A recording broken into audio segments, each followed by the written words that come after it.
from the campus of Westfield State University. This is 89.5 FM, WSKB, Westfield. Support for community radio on WSKB is provided by Betts Plumbing and Heating Supply Company, an independent, family-owned wholesaler serving Westfield for over 50 years, specializing in plumbing, heating, and industrial piping supplies. On the web at bettsplumbing.com or at 14 Coleman Avenue in Westfield.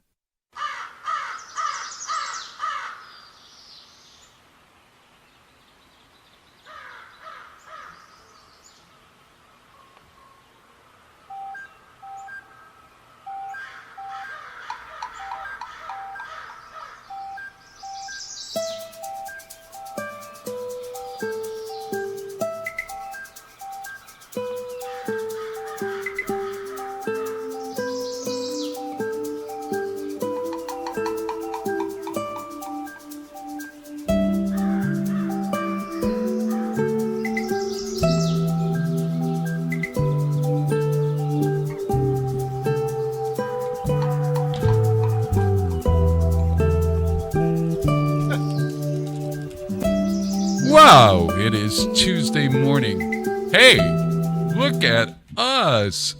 I love that music, Peter. You can play it right under. I just love that. Okay. It's written by Lin-Manuel Miranda, my hero. Yes, we know. From In the Heights. It's called Morning, and you're going to see that movie later on this season. I think it comes out this December, if I'm not mistaken. So, Into the Heights? Yeah, Into the Heights. You know what I think you ought to do is just play this as a bed for the next 2 hours. Negative. What do you mean, no? Oh, no. It'll become like I don't mean it's no, a I mean small negative. world after all. Oh, man. Jay, you may want to mute the television. I can hear it back in the playback. Yeah. Good. Hey, No, I don't need that kind of reverb. Just hit mute. Wow, it is Tuesday every morning. Look at you got Peter Coles telling us what to do, and it's only 6:03. That's my job, Bob. I'm the producer. You are the producer, and you are the producer par excellence. That's Peter Coles, kitten of the keys, and his last. Meow. Yeah, it's the last day. He's the neighborly nabob of November, and It's not the last day. It just happens to be our last show. Our last day together. He'll still be the neighborly nabob. I like the neighborly nabob. Yeah, I like that. I do. Okay. I love it, and that well-modulated voice is the Dusty, Crusty, Musty. Dusty, sidekick. Lusty. Musty, crusty, dusty, lusty, and musty. Did I know I said that? I can be Dusty. twice musty. That's redundant. At any rate. Which, of course, is brought to you by the Department of Redundancy Department. That's funny. Was that one of those...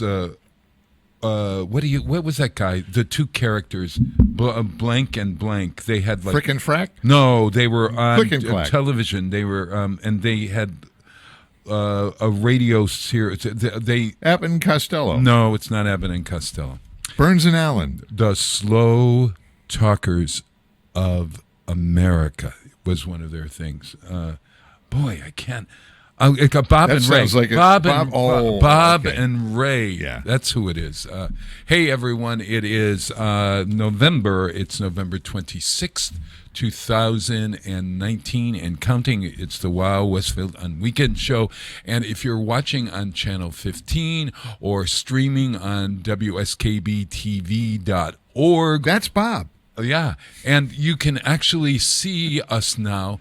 Thank you, Marcia. Marcia Sanford said that she couldn't see our faces. So Peter Coles, the neighborly nabob, went out and purchased. Did something about it. Yeah, look at this. So now we have these. Now you're a real the talk erector studio. set Yeah, in front of it. it looks like Jurassic Park, like raptors are on our table. Now you have here a or real, something like, this is what they're using in real, high market talk studios. This is the real deal, man. And it's, you know what, believe it or not, it's the industry standard. It's made in Thorndike, Massachusetts. Really? Up Yeah. there where the Thorndike Mills are, which are closing, incidentally. In Palma. Yeah, the and guy's bummed. retired and the family doesn't want to take it over. Yeah, yeah. That reminds me, and I mean, not to pick on Thorndike Mills, but it reminds me of the furniture, all things, must say the furniture sales of the '70s. Yeah. We've lost our lease, closing now. That's what all sales Caillou's doing. final. Caillou rugs? Yeah. Caillou? Caoud. And like the rugs, but the rugs is just closing. So that do one they particular blame it store. on their lease rather than I'm just too damn tired to continue? Well, no, Is that what it is? Is that what you're saying? Sometimes that happens, but Yeah. sometimes it's just. I'm not saying it is in these cases, but back in the '70s, I used to work for a furniture wholesaler, and we used to deliver furniture twice a week to this place in Pennsylvania that had been going out of business for 6 months. So, Oh my God.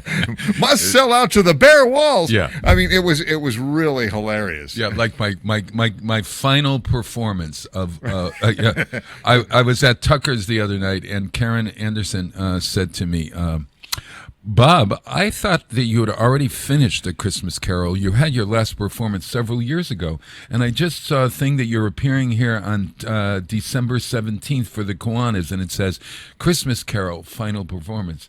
I said, well, like I'm Judy Garland. The return of the last farewell performance. The return of the last farewell. So I'm calling it the final performance. I didn't say it was the final performance ever. I mean, it's final. I guess that. Yes, it is. Oh, all right, okay. The final countdown. That means the final the end, countdown. yes, So the if last you, one. there I are like that tickets, incidentally. If you go on Westfield Kiwanis, I think there are tickets, but the it's the Kiwanis group, but It's they're their meeting, but selling they're selling tickets. They're selling tickets As to a raise money fundraiser. for kids, I guess.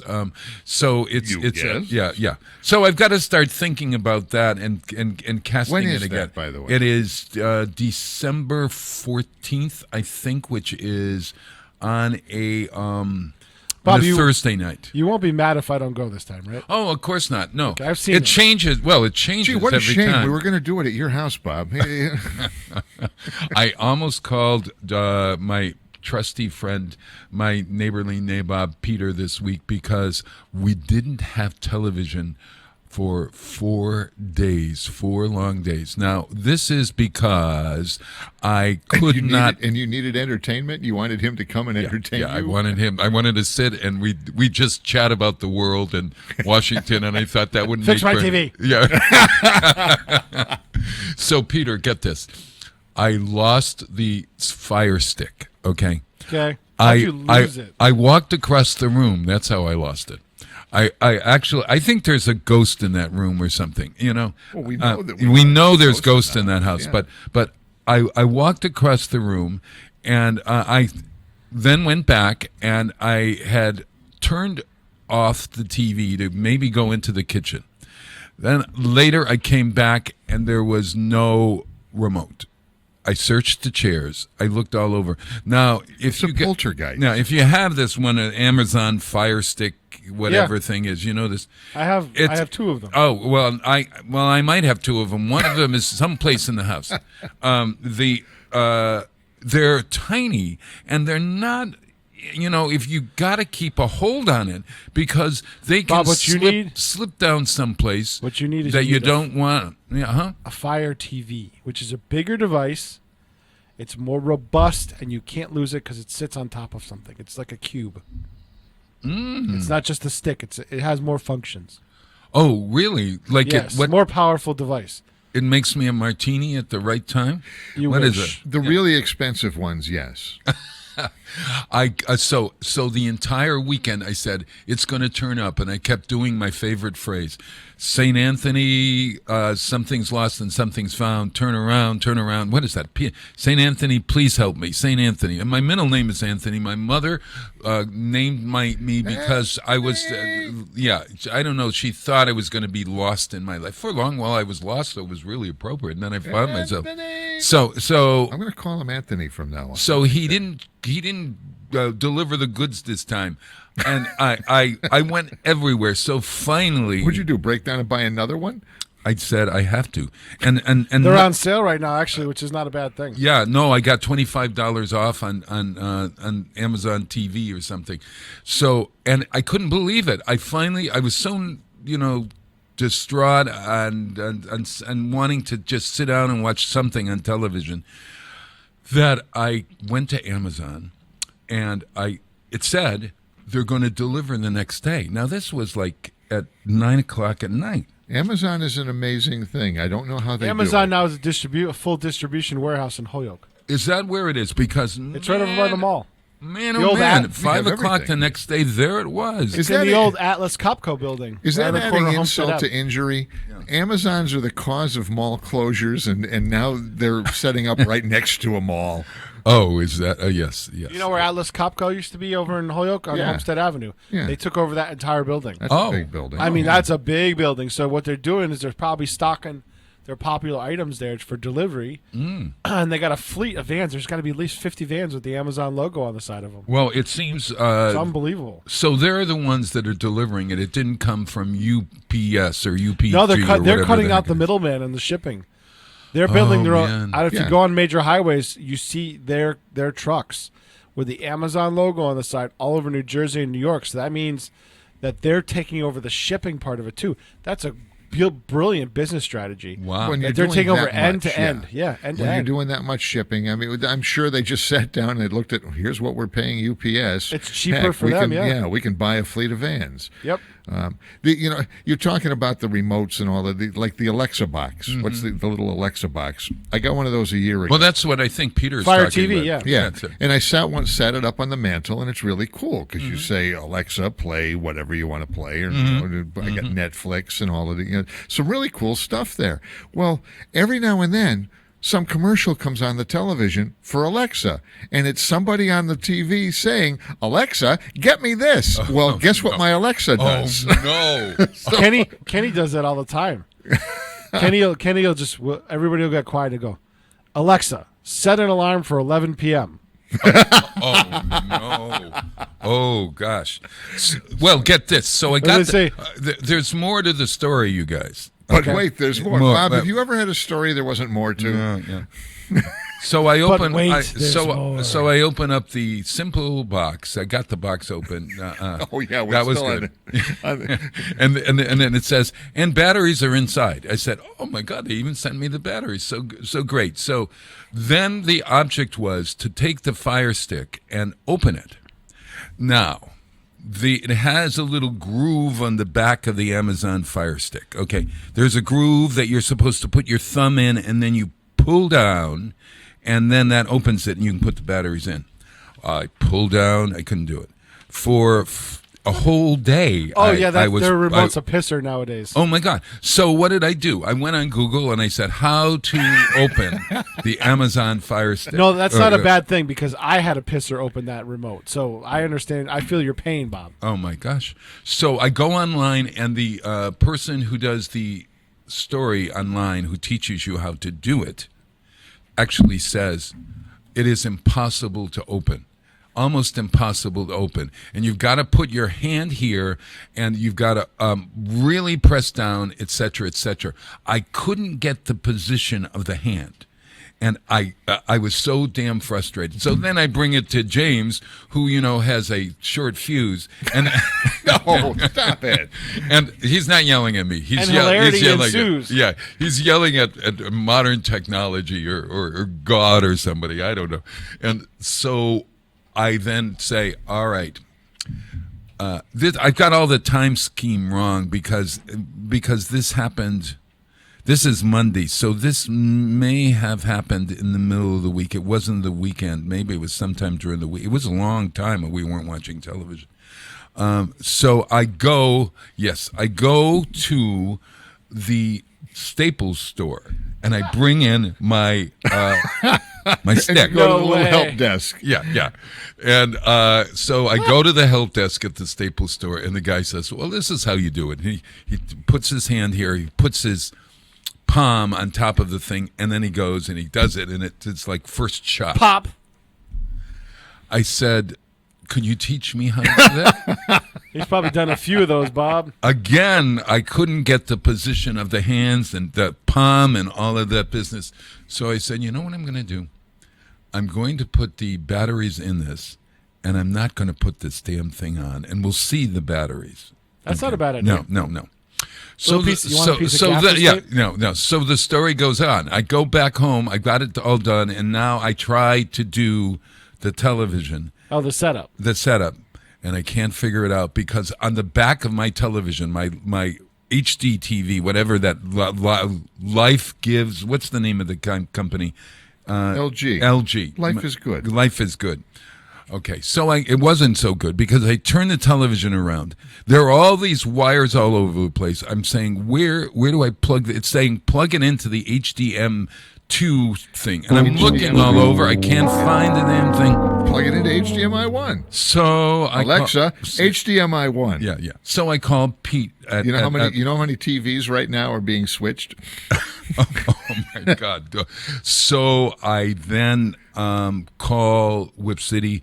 A nice man named Pete tries to talk me through it. And he said, I think I'm going to have to come over after work. I'm going to call my boss and see if I can leave early. You're right on my way home. I'll stop in.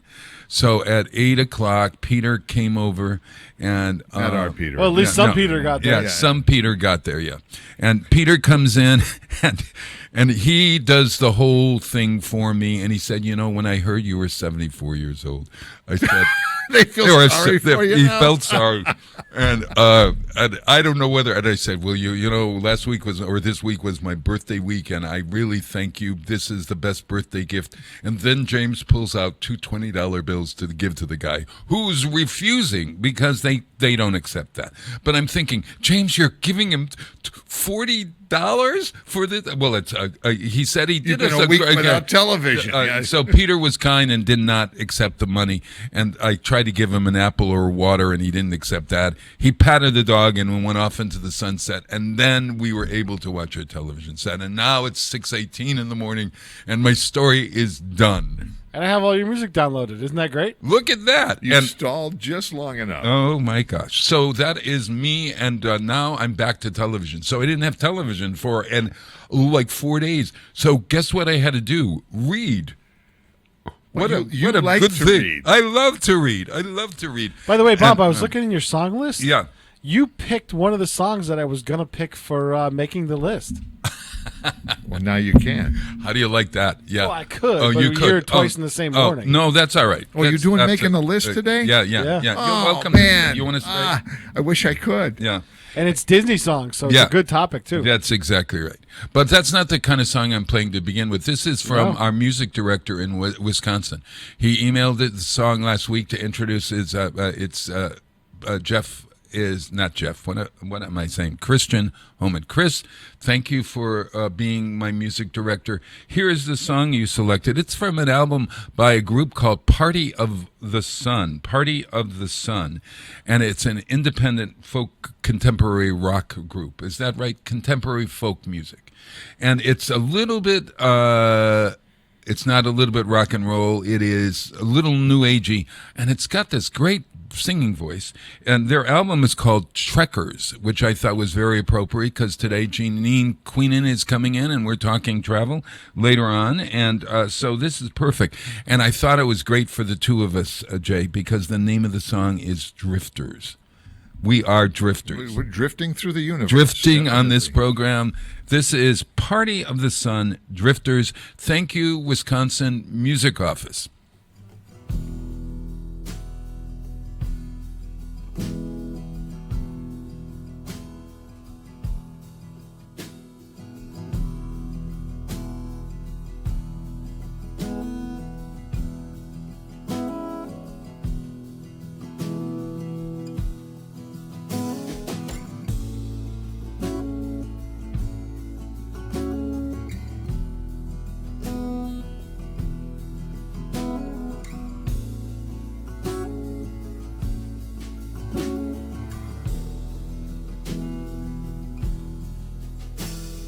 Drifting off, I wonder if I'll ever cross the path you left for me.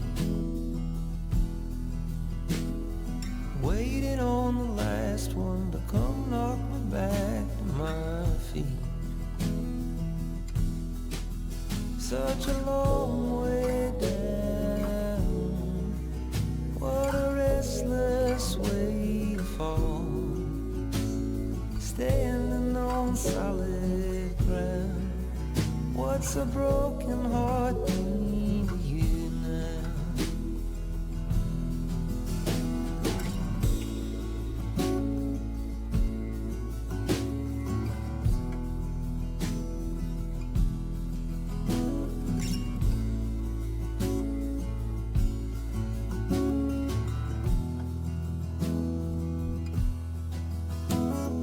Bordering the brink, long enough to say it was time to pass it to the next one and leave all reflection behind. Such a long way down, what a restless way to fall, standing on solid ground. What's a broken heart mean to you now? What's a broken heart mean to you now? What's a broken heart mean?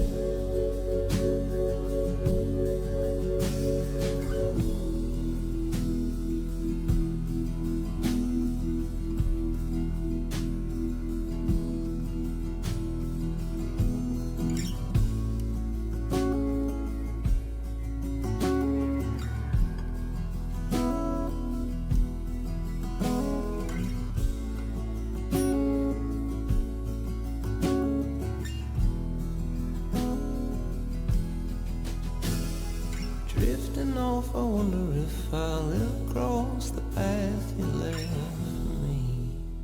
Support for the community programming of WSKB is provided by the Dunkin' Donut Shops of Westfield and the Sardinia family. It's nice to know that even as the world changes, Dunkin' Coffee remains the same at 7 convenient locations throughout Westfield. Underwriting support for the community programming of WSKB is provided by the Greater Westfield Chamber of Commerce, the voice of business for the Greater Westfield communities. Informing, educating, advocating, the Chamber provides opportunities for members to make meaningful connections on local, regional, and state levels. For more information on the Chamber's many events, workshops, and programs, as well as the benefits of membership, visit westfieldbiz.org.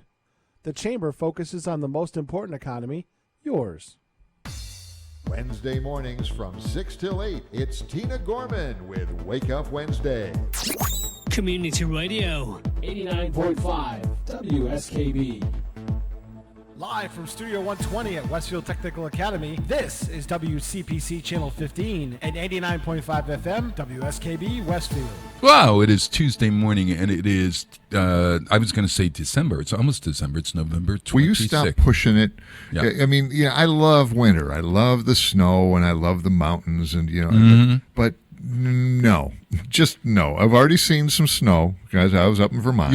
We had a little, I was at, we had a restaurant weekend where I somehow or other ended up at every restaurant. No, I saw a foot of Mississippi. snow up in northern Vermont. A few weeks ago, they got a foot of snow. Oh, So, wow. yeah. There were big pellets of snow up there in East Hartland. Oh, yeah. Yeah, we I went know up right where that. Yeah, we went up to the coach stop on. I know on right where Sunday. that is. That's a cool little restaurant. It is and it's in the middle of nowhere. It's in the it's middle like a of it. crossroads in Heartland. And Heartland is in the middle of nowhere. Yeah, I never even knew it was like going to Brigadoon. I never knew that it existed. Yeah, And- it's and one of those things that's out in the middle of nowhere. Yeah. It's a cool place. Yeah, it's worth the ride because it's a nice ride to get out there. If you like Yeah. the hills, the rolling And hills, it's It was an old coach stop, Yeah. and That's why they call it the coach stop. Yeah. It used to be called the Coach and Four, so they got rid of the four, and now it's the coach stop, and it has a really Coaching eclectic. for what? I think a Coach and Four is a passenger carriage that holds 4 people. Could that be right? That would make Or sense. could it be a coach and 4 hooves of the horse that pulls it? Maybe it's 4 horses. Hey, you know, It's a big coach. That's what it is. It's coach, and yeah, it's a big one that holds like 8 people and traveling from one place to place. So let me tell you, they set the fire up. They have 2. It's an old place, so it's colonial, and they have. They had the roaring fire. We went up there for lunch. I went up with Chris Lindquist and Susan Pecora, the artist, and my old friend Pamela from Lydia's downtown. Pamela Pamela White. No, oh God, Pamela. Isn't that Pamela Thomas is her name now, and she is living down in Connecticut, and so we all get together every now and then to reminisce about olden times at Westfield on weekends. So that was fun. And then I went to the Shortstop. James wanted to go to the Shortstop on Friday night because there was for the first time in Westfield, a drag show. Cool. Yeah. So he dragged me They were to this they were drag show. drag racing in the restaurant? Yeah, no. They Not hadn't. quite. No. It was like RuPaul's Drag Race, and I thought, geez, I wonder, I've never that been to kind of drag race. Drag. And I thought, well, will anybody show up? There were like almost 80 to 100 people. No kidding. And Where did they do it? In the back? Yeah. In the Monica Inita Assign Monroe was the hostess. Here's your sign. Yeah. That one? Yeah. And they had 5 different acts and I had always thought it was kind of like you go on a stage and they perform and they sing and they mimic and the records, what do they call that, lip sync, and they do it really skillfully and they're beautiful and they're tall and they're funny and all that business. This was everything was done on the floor. There was no stage. There was a stage, but so they used the restaurant as the stage. That's right. Okay. And they went from table to table, and they did their thing. Each one of the performers. So it was down in the back, in the back of the restaurant. Yes. Yeah. Neat. Yeah. And I happened to be sitting at a table. Nabil Hanush says, "Sit over at that table," and I saw these 5 guys and a nice woman, and so I went over. It turns out that they were all drag artists in themselves, but they were all bearded and everything. So I said, "Well, and what do you do?" And I'm an artist, a drag artist. Oh, so I learned so much by just being there at this. And when you like the artist, this is how they earn their money. You hold up a dollar bill. And they take the dollar bill and no, they don't. That's not like a strip place. No, it's a tip. No. It's whatever. It was an experience that was for this old guy I had never had, and quite honestly, there was one woman. There was one artist who was, I can't remember what her drag name was, but she was so funny, and the lyrics that they were doing, the lip syncing, was, you got trouble right here in River City, right? I mean, it was really fast stuff, and they seemed to get it. I mean, it looked like it was coming out of their mouths. They were so good. It was a fun evening. Sounds entertaining. It was a fun evening, and one of the gentlemen at the table where we were was also in burlesque, and I said, "Burlesque? What is the difference between burlesque?" He said, "Well, I take my clothes off tastefully," and I said, I'm thinking like, I haven't taken my clothes off tastefully in 25,000 years. And I said, but in Massachusetts, isn't there a law against nudity? Is there a law against nudity in Massachusetts? I don't know. No, there's not, because there's fully nude strip clubs, so there can't be. Oh gosh, okay. Well, he goes down tastefully and takes his clothes off only to a point. He told me, and that's burlesque then. Yeah, Look, if you can go to the beach in a Speedo, I suppose I mean, yeah. Well, here we have, and I'm not saying that that's very tasteful, depending on who's wearing it. No, I don't think it's tasteful at all, to tell you the truth. So I learned something, and it broadened my horizons in a lot of ways. The audience, incidentally, was very eclectic. It wasn't just a gay audience. There were men and women and married couples, etc. And it was an interesting. It's a show. It's not for any particular group of people. It's a show. If you like to be entertained, this is what you do. And it also depends on how good the singers are. If they're good singers, it doesn't matter to me. Well, what they're they were wearing. great singers because they were lip syncing. Karaoke. They were lip syncing. It wasn't karaoke. Yeah. It was Lip sync. What's that show? Lip sync battle, whatever it is. Oh yes, yeah. I'm not very good at that lip syncing. Are you? Have you ever tried to lip sync? No, I've tried to sing and I still get booed off the stage. But this was down at Shortstop, huh? Shortstop. Is he doing another one? I think they're planning on doing another one in the wintertime sometime. I have to You check ought to talk that out. about it. I'll stop down there. Yeah. It sounds like fun. It was fun, and I would give it, as far as an experience is concerned, maybe a 6.5 toward a 7. Cool. That's pretty good. But that's pretty good. That's pretty good. And I would Because want. you're a tough grader, Bob. Well, I am, and I always want the. Because I was a student in your young class. I always want live performances, and somehow lip sync. Unless you're really an artist, and there were 3 people that were really very, very good out of the 5 that performed, and they were just perfect. But I prefer to have somebody speak the live singing, like you do at that event thing that you're doing in the not turn me. of the. I don't sing. Westfield Concerts. WestfieldConcerts.com. Yeah, yes. that's right. But that's by the way coming up. We have. Is it right after January 1st? January 10th is the next one. I think. I got to check. It's the second Saturday. Excuse me, in January, second Friday, Saturday, and Sunday, we have an INXS band called Kick. Yeah. We have James Montgomery, the blues master of many years. Yeah. And then on Sunday is just a smooth voice in the name of Porter Carroll Jr. He was a percussionist in the original Hall & Oates band. And my favorite band of all time. Oh my God, I love Hall & Oates. And he was a founding member of Atlantic Star.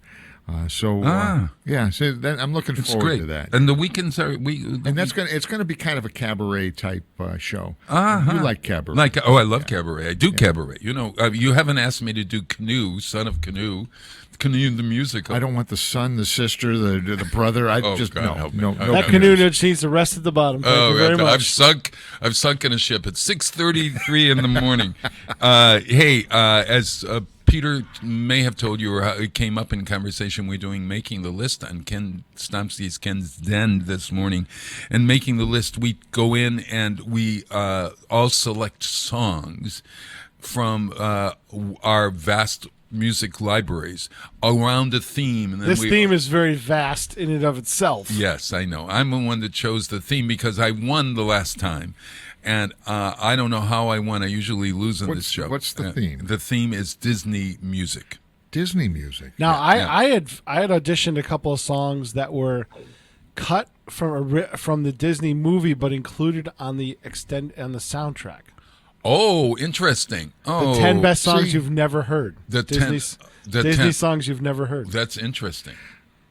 I may still pull one of those out. I want to see how the competition is. I instantly go back to classic when I was a kid Disney, and I think I wonder if everybody does that. Mm-hmm. Depending on your age, you go back to when you were a kid and you first heard Disney, because I'm with Steamboat Willie and Mickey Mouse. That was going to be my first suggestion. Yeah, or any of the score from Fantasia. Yeah, interesting. I was actually going to play it, The Pines of Rome. I'm going to play it maybe next time on my show. But so much Disney music, which people associate with Disney, was actually written by someone else, not for the Disney of... Disney was not a composer. No, I don't mean Walt Disney, but you mentioned Fantasia. Yes. That's a lot of Tchaikovsky. Oh, sure, yeah. No, they're all classical pieces that were animated? Repurposed? Animated. Yeah, as opposed to something recent like Aladdin that had music was written specifically for Aladdin. That's right. And for a long while, people were saying the only way to find traditional Broadway music was to go to a Disney musical film, an animated film. But that was where Alan Menken was writing. And so now the Broadway division of Walt Disney has produced so many shows from The Lion King. So many great shows. Oh, great shows. Great shows. Yep. So this was one of the songs that I thought that I would put on. I thought I would lose with this song. So I decided to, I thought I would. So you're going to So instead we have to listen to it. Yes, yeah. Because this is one of those songs you either love or you hate. And I don't know what you think about the Chipmunks and Alvin. Do you have any thoughts one way or another? Alvin was a Disney thing. Alvin wasn't a Disney. That was pretty good, huh? No, he isn't a Disney. But they put well, out. Then it would lose, wouldn't it? He Yes, did. it would. Yeah. He the Chipmunks sing movies. So I found a song. So from not a only Disney is it the Chipmunks, it's a cover. Yeah, we didn't say it could be a cover. We could do a cover of songs. It doesn't have to be from a Disney movie. Michael Buster McMahon would say, Well, wait till you hear this cover from Mary Poppins. You'll probably be leaving the room now, but this will do what your coffee usually does. You'll be in the bathroom in 10 minutes. Supercalifragilisticexpialidocious, Alvin and the Chipmunks.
Support for the community programming of WSKB is provided by Westfield Bank.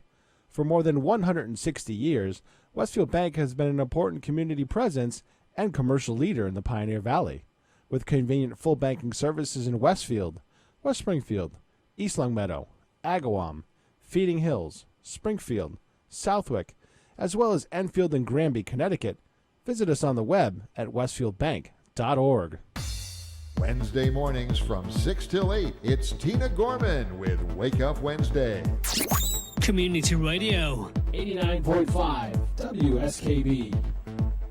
Live from Studio 120 at Westfield Technical Academy, this is WCPC Channel 15 and 89.5 FM, WSKB Westfield.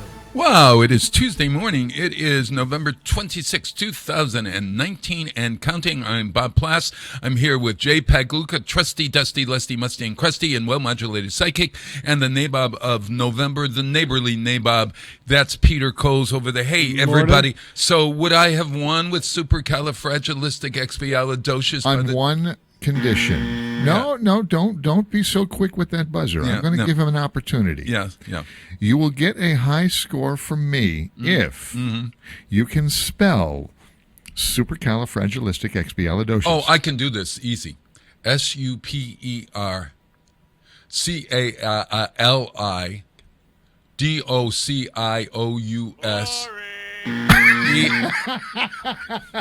supercalifragilisticexpialidocious. You want me to read out the song title? No. P-I. You're already wrong. Oh, yeah, I'm already wrong. Okay, Yes. go. All right, now you can hit the buzzer. Yeah. No, here. SUPERCALIFR See this right here?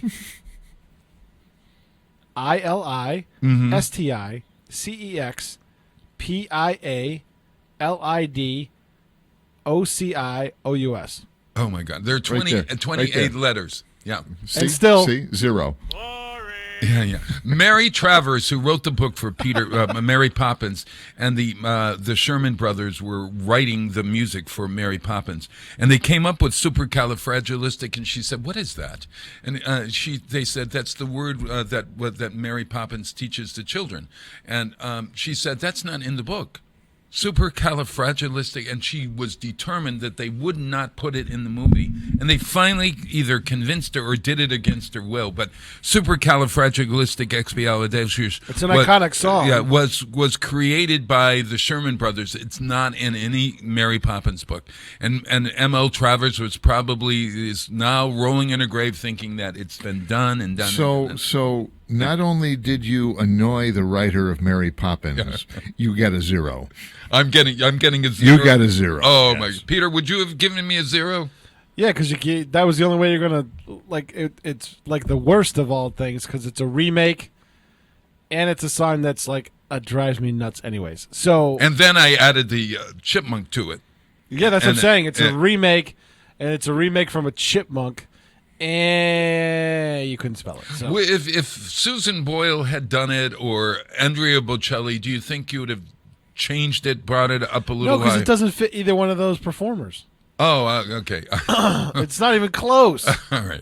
On the other hand, if they had attempted it, it would be amusing. Yeah. It would be they'd still amusing. get a It's still zero. a crappy score, but yeah. Yeah. Julie Andrews is the quintessential supercalifragilistic. She can say it You know, back. we were talking about this yesterday on the food drive. We were talking about remakes and how bad remakes are, and everybody tries to remake everything. Oh, and yeah. It's really some things you just don't want to mess with. Yeah. Like Ghostbusters, you don't want to mess with that. If they had set it in another city and different characters, it would have worked. Yeah. But you're doing the same characters, and yeah, you mess with something iconic. Yeah. Are you saying my film Ghostbusters 2 was lousy? No. No, the new Ghostbusters, it was. But The new Ghostbusters. In other words, Yeah, you like Charlie's Angels Redux, which happens time and time. They keep bringing but Charlie's Angels but they back. can bring it back with different characters. It's not the original cast. So if they try to repeat the original three characters, Yes. and use their names and everything, it wouldn't work. But they keep bringing it back with different cast members. That's why it continues to work. On the other hand, just to be clear, Bob Plass, of course, was in Ghostbusters 2. Yes, we No, know. until So- I went to Cutting Room Floor. Remember that story? I'm not going to go through that. You Yeah, have but- to go to archives. You can archive. You can want to listen. You can to it. find, if you You go to really YouTube. work hard, you can find it. And other than that, Ghostbusters 2 really just nah. I didn't like it. I didn't like it. I actually finally enjoyed saw it. I thought it was pretty cool. Yeah. Nah. Oh, no. But no, like no. I said, there's all these remakes, and it's like use the same, like do what Star Trek does. Use the same, or Star Wars. Use the same universe, but bring in new characters. Okay, so Mary Poppins Returns actually brought Mary Poppins back to the family of the children that now have their Which own. was why that movie worked. Yeah, it's exactly. It was a new version, and They used the same universe, and they brought Mary Poppins back, who's already established as an ageless character, right. and brought it back to save the kids of the kids. Yeah. So yeah. does that it's a mean- lovely movie and stuff. Does That's that why mean it we works. can do the seven dwarfs thing? If the seven dwarfs have kids that can be they can be the minors that Snow White's Well, Yeah, if you can imagine it, why granddaughter not was- set it in the same universe? Yeah. Yes, yeah. That's why all the Star Wars and Star Trek franchises how do work. you redo that and be politically correct? Well, they are redoing it. Incidentally, they're doing a live version of Snow White. I mean, on the film. You know how there was the film. There's this big kick on live Yeah, everything. they're of live. course, there's no. Oh, they're not going to try it on the live TV thing, are they? No, they're going to oh, do I it. hate that. No, Little Mermaid was dreadful, incidentally, on television. The only one that was done well was Superstar. Jesus I Christ loved every minute of Superstar did that well. Yes. But nothing before, nothing since. No. I thought they did Rent and it was pretty good. You did? The whole Rent thing wasn't that a rehearsal that they taped because something Oh happened? yeah, there was one where the guy broke his leg. or Yeah. something. Yeah. I liked Rent. I also liked Grease. I thought Grease was great with Julianne Howe and Derek Huff. And Michael that group. McMahon hates Grease for some reason. Oh, really? Absolutely. By the hates way, it. And incidentally, of bringing Grease. us all full circle around, the music of Grease, except for one or two songs in the Grease 2, and in the first one, was written by Richard and Robert Sherman, the same people who wrote for Disney and wrote No kidding? Supercalifragilisticexpialidocious. So Bob, where were you yesterday? You were Oh supposed to no! come by. Oh, I'm sorry. Oh You're no, s- no. Oh, I know. Where was I yesterday? Yes, I'm changing topics to save yourself. I'm so sorry. I forgot all You're not about. saving him. You're putting him in a difficult Yeah. position. Yeah, here I Bob am. Plass missed our food drive yesterday. Yeah. Which, by the way, really turned out nice. So, Pete, what did we end up doing? Yeah. Do you have a count? 234 Ah, outstanding. 234. Yeah. What? families fed. Yeah, we knew we were. my Our target God. was 225. The original target was 225, and then we had some last minute requests. So that we was were able to fulfill. acting mayor Figgy and his wife Sue Of were in course. charge Yes, of it? the And- field general and the acting Field mayor. General. Gee, that's great. That's And they great. were done everything by about 10:30, which is amazing.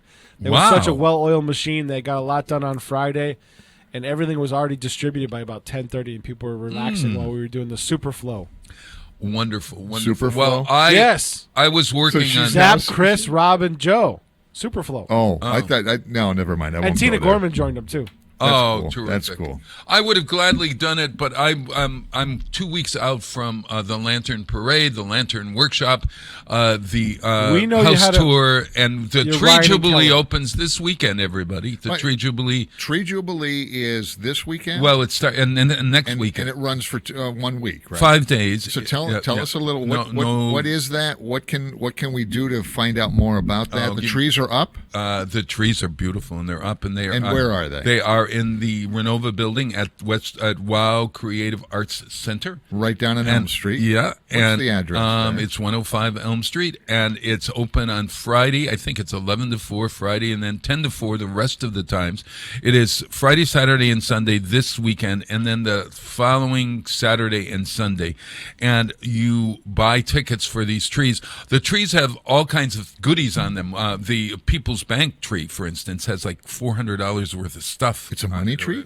Oh, I think so. Yeah, That would be appropriate from a bank. And I actually, with the help of Phipps Liquor, have created my tree, which is a wine tree. It's made out of wine bottles. And wait till you see it. Really? Yeah. And That's intriguing. there are some very interesting trees to see, and that is our Tree Jubilee. Thanks to Lisa Burns, who is the chair of the Tree Jubilee for She Westfield. started this Unweekly. last year. Yeah, and this just second. did such a nice job with it. So thank you. And Lisa, we've for that. grown. I mean, like we've got 3 more trees coming in and 1 more wreath, I think, today. Now, what do we and do with these trees? What You can bring them home and you can use them. Well, And some of them, how do you bring them home? you can take the ornaments off, or you can just No. take them. What do you mean? Everybody can bring the same tree home? No. Whoa. No, it's like an auction, like a pick-a prize, where you go and you select the tree that you wish. Okay, Oh, so you donate money in order to perhaps take a chance on the tree. that's it. To win the tree. To It's win, a, it's to a win Chinese a tree, auction. the It's a tree. Chinese auction for trees. That's exactly right. Can But- you say that? No, I was thinking that I don't understand that, but I think that's politically incorrect. An Asian But, auction for trees. No, that doesn't work either. Oh. It is Some kind of it's a auction for trees. It's a pick a prize, pick a tree auction. Oh. I don't know. So I apologize I don't- to everybody that I'm not took offense to the. No, the I'm not sure that it is a politically incorrect, but it sounds like it's politically incorrect for some reason. If anybody knows that, and certainly we don't want to call Pete Coles at. That's one of those things that we need. No, we need to know that, because I think it's important to say, "Hey, I don't understand I this." think people are gone too far with stuff like that. Yeah. I don't have a problem saying a Chinese auction. I really don't. It's an auction where you buy a bunch of tickets and you put them in the bag next to the tree that you hope you get. Yeah. All right, how's that? You know what? I think That's what it is. It may come from a Chinese restaurant where you get one from column A, one from column B, and one from column C. Can you say Chinese restaurant? Oh, I think I ought to get us out of this business. Hey, let's do the song by Natalie Cole. We're going to be talking about straightening up and flying right on the program. This song was written by her father. Yeah, it's sung by her father, Nat King Cole, but this is Natalie Cole's version. I love this song, and it is crazy lyrics. Just listen to the lyrics of this song. It's about monkeys. The monkey put the something on the something and whatever, but it's Natalie Cole, Straighten Up and Fly Right, from her unforgettable album.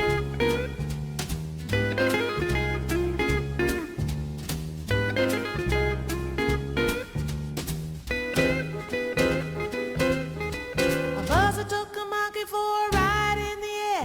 The monkey thought that everything was on a square. The buzzer tried to throw the monkey off his back, but the monkey grabbed his neck and said, "Now listen, Jack, straighten up and fly right. Straighten up and stay right. Straighten up and fly right. Cool down, Papa, don't you blow your top. Ain't no use in diving. What's the use of jiving? Straighten up and fly right. Cool down, Papa, don't you blow your top." The buzzer told the monkey, "You are choking me. Release your hold and I will set you free." The monkey looked the buzzard right dead in the eye and said, "Your story's so touching, but it sounds like a lie. Straighten up and fly right. Straighten up and stay right. Straighten up and fly right. Cool down, Papa, don't you blow your top."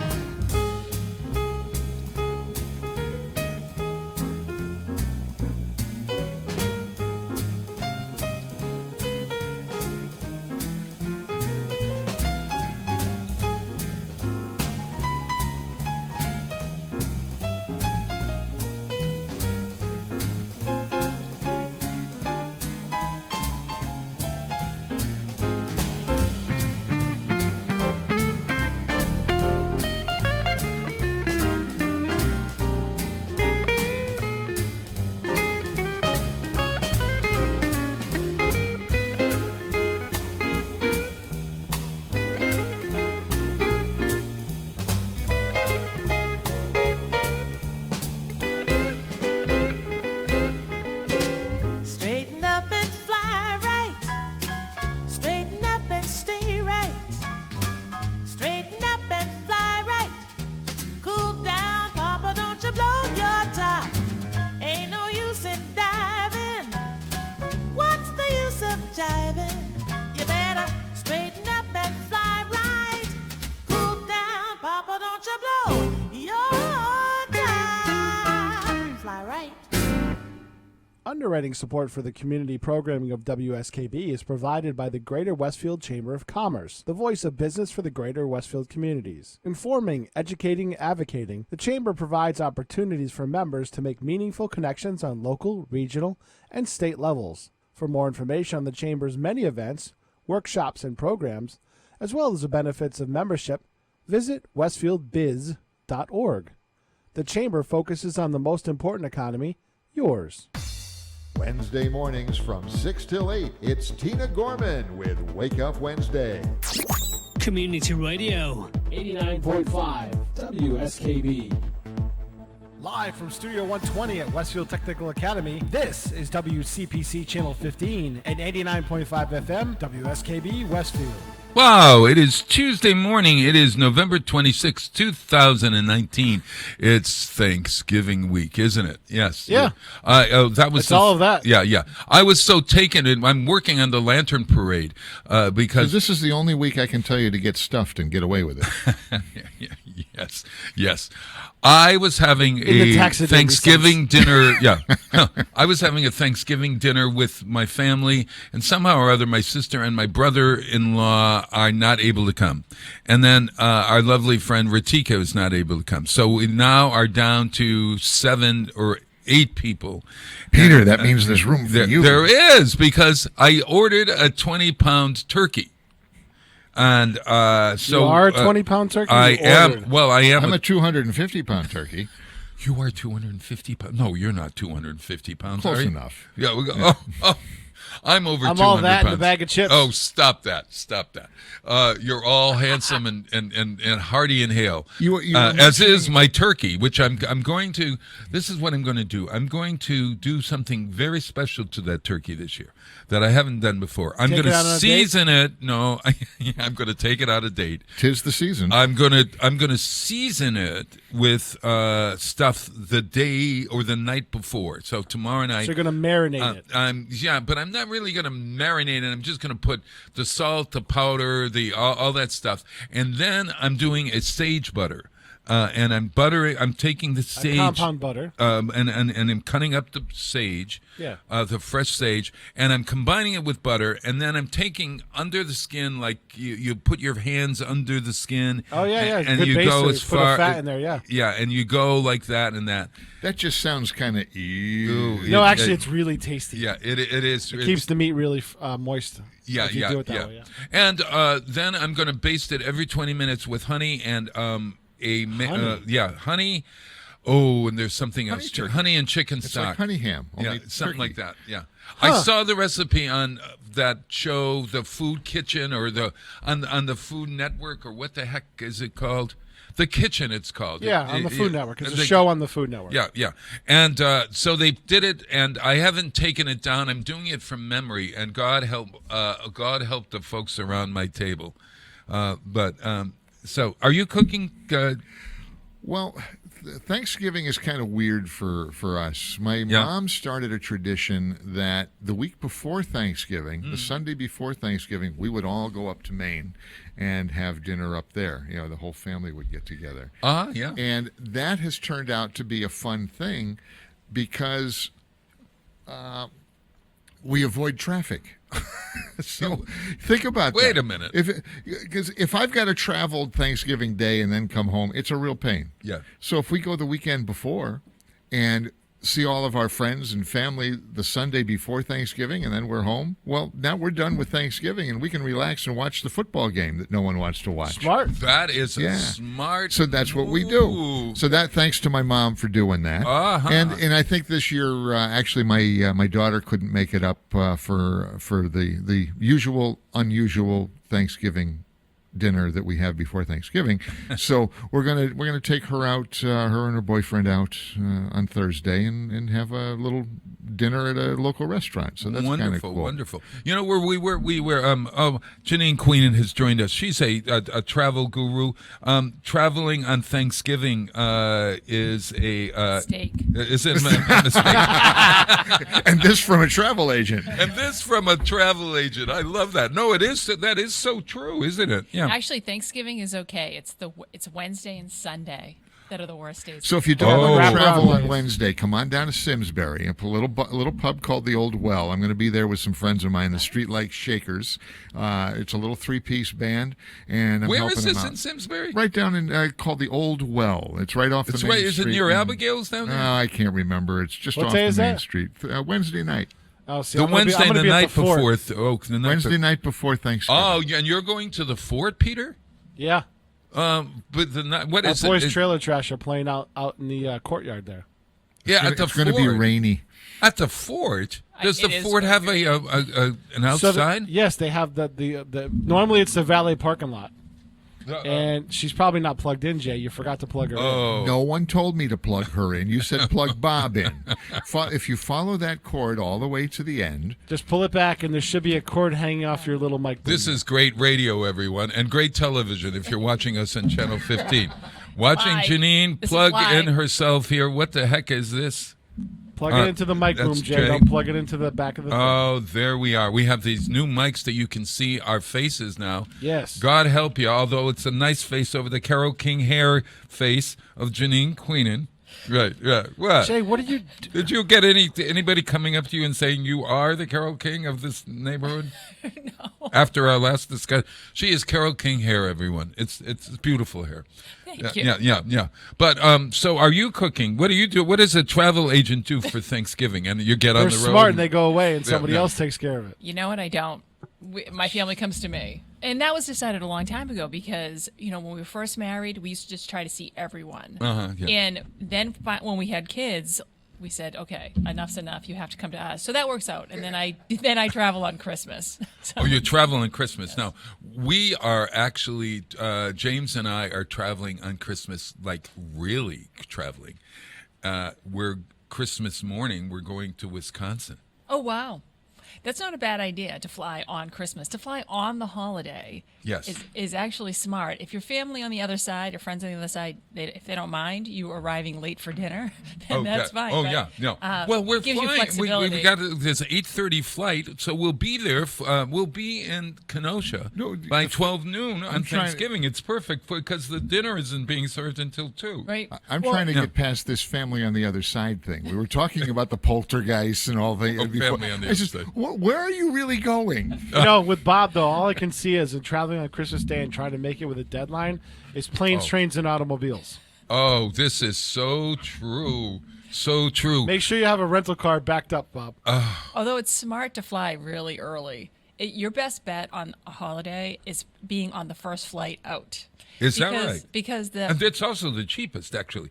I could have left at 6:15 and saved $100 or something, but that meant that I would have to be in Logan and I was trying to get a good flight out of Bradley, but I couldn't get a flight out of Hartford that was going to make sense. Right. It would take a long time. But you say it's early morning flights are better? Early, they're better because delay, unless it's a weather-related delay, the delay comes from the point of origin. So if the plane is not at Logan, it has to fly from somewhere. So the later it is, the more likely it is that something will happen on the other end. So if there's bad weather in Sacramento, your plane's coming from Sacramento, then it will be delayed. So it builds up, and then once that one plane is delayed, every other plane is delayed because there are only so many gates. So it's a domino effect. So how does that fit into the fly early?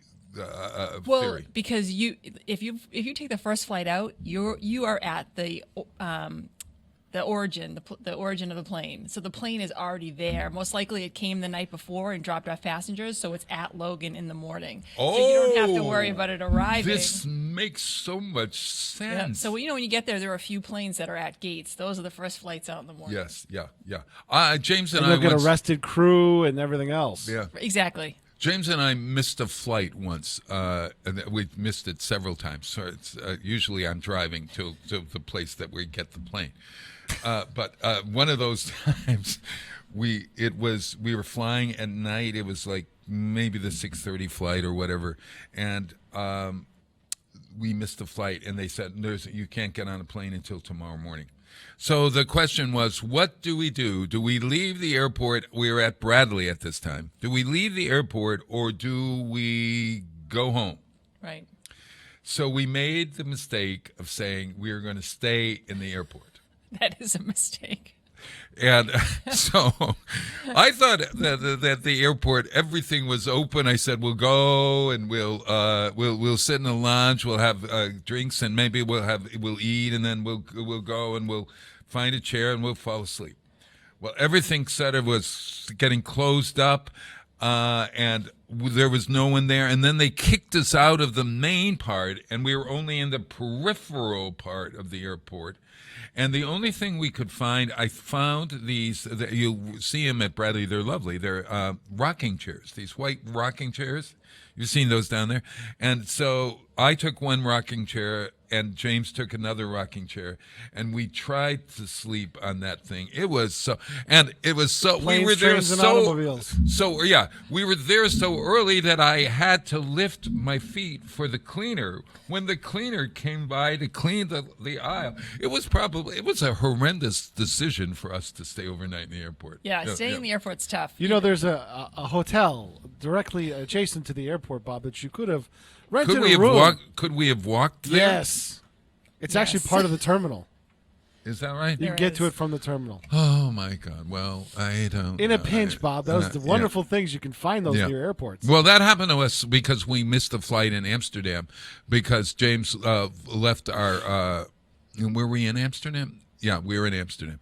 We missed the flight in Amsterdam because James left our passports at the coffee station or whatever. We outside of the whole thing, Security. and we spent the whole time trying to find them, and we finally found them. Oh, that was lucky. But we were 2 minutes too late, so we had to get that. You're lucky, Bob, because you could have been on an international terrorist watch list pretty quickly. Oh yeah. Somebody else grabbed them. So we actually did walk to the hotel next to the airport, and they were full up because there was some kind of rugby. It was in Scotland. There was some rugby tournament or something going on, and so I ended up again taking a cab to some godforsaken awful place that didn't have room service, and I was sick as a dog, so I ended up. James ordered me a sandwich, and the desk person brought me in a sandwich in the room with my bed and I felt like I was at some kind of 4-star hospital. I don't know. At any rate, I go. So we haven't started our program yet. It's 7:06 in the Here's morning. what we say to Bob when he starts rambling. What do you say? Oh, stop. It's not boring. Never boring. Never. I just needed to bring out a little homework. Yeah. We're going to talk about towns at Christmas, famous places to go at the holiday season, whether it's Hanukkah or Kwanzaa or Ramadan or wherever. So I'm going to play you a Chicago song because we're flying to Chicago and then going to Kenosha on Christmas Day. So I thought we'd do Frank Sinatra's My Kind of Town from Robin and the Seven Hoods. Do you know this song? Oh, I do. I worked at the Chicago Rib Shack in London. What? Years ago. I lived in London for a few years, and one of the jobs I had while I was there was the Chicago Rib Shack, and they played the song 20 times a day. Oh, no. So I know this song. Oh, my God. In the regular rotation. And is there such a thing as Chicago ribs? Are ribs famous in Chicago? You know what? I don't know Pizza if that's a is fact, famous. but the Yeah. restaurant was super popular, and it still exists. That's how popular it was because I brought my kids to London, and the restaurant And you is brought them still back there? Yeah, Wild. I know. So let's bring you right back to that Chicago ribs place in London. Here's My Kind of Town, Frank. Support for the community programming of WSKB is provided by the Barnes & Noble College Bookstore in the Ely Campus Center, offering Westfield State t-shirts, sweatshirts, and gift merchandise, all of your academic needs, and offering textbook materials in new, used, ebook, and rental formats. Available at the bookstore on campus or online at westfieldstate.bncollege.com. Wednesday mornings from 6 till 8, it's Tina Gorman with Wake Up Wednesday. Community Radio. 89.5 WSKB. Live from Studio 120 at Westfield Technical Academy, this is WCPC Channel 15 and 89.5 FM, WSKB Westfield. Wow, it is Tuesday morning, and it is November 26, 2019, and counting. And I am Bob Plass. Peter Coles is the kitten of the keys. That's Meow. And he is behind the board over there in the other room. And I'm here with Janine Queenan. And Hey, Bob, I just pointed something out to Jay. I spent all this money to get these nice arms that come up, and you can put the mic on top. And you somehow figured out how to hide your face again. Oh, God, look at this. The microphone goes on. It can go. I'll show you later. All right, here. How's that? Is that good? No, never mind. Oh, here's Jay. The microphone goes on top. You see, it comes up like, there you go, Bob. Now we can see you. Look at this, everyone. And we can hear you, too. Yeah. Ta-da! Look at this. Bye, Jay. Thank you. Jay's going off to work. My well-modulated psychic is a worker, and so he leaves. He's gone. And Someone must pay the bills. I am left with my kind of guest. Speaking of my kind of town, Janine Quinn, we're here to talk travel Tuesdays. And Janine, you are from Storied Adventures. I am from Storied Adventures. That's my company, and I create custom curated trips for families who want to unplug, have fun, and make memories together. I love this, and there's no better time to travel or make memories than a holiday season. I think it is. Travel during the holiday season is tough. So you're of two minds: people who just are going to go for it, and other people who say, "No way, I'm going to stay home." Yeah. But I think if you're strategic, there's ways you can do it that can make it less painful, less stressful. Do you have to plan way ahead in order to go on a holiday? I mean, like, for instance, now should we be thinking of going away, let's say for Mother's Day or Easter or what I don't know, some big celebration, 4th of July. Should we be planning that trip now because the prices are cheaper now, and also trying to find a flight that's going to make it what's the word, available? What's for? Well, help me here. Okay.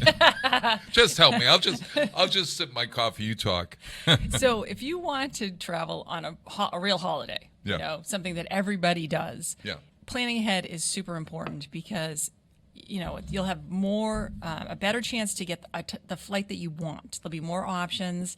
There'll be more seat options. I mean, you think about you're flying for Thanksgiving. Do you want to be sitting next to the bathroom in the last row and spending $600 on a flight? Yeah. But just keep in mind that if it is a holiday, it will always be more expensive.